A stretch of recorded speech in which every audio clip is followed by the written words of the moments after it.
Experience பண்ணவ. வெயிட்டே நான் தூக்க கூடாது. இத்தனை வரைக்கும் நான் வெயிட் தூக்காம தான் இருந்தேன். ஆனா இங்க வந்ததுக்கு அப்புறம் கத்த நம்மள இங்க வந்து இருந்து இங்க இருந்துதான் நம்மளுடைய ஊழியத்தின் காரியங்கள் எல்லாத்தையும் செய்யணும்னு சொன்னாங்க. சோ இங்க வந்ததுக்கு அப்புறம் தான் நான் இதெல்லாம் செய்யறேன்.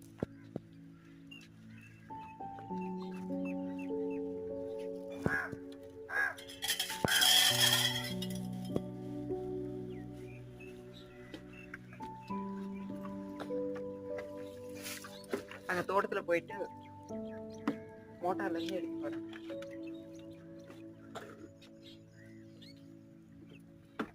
எல்லாமே கர்த்தர் தான்.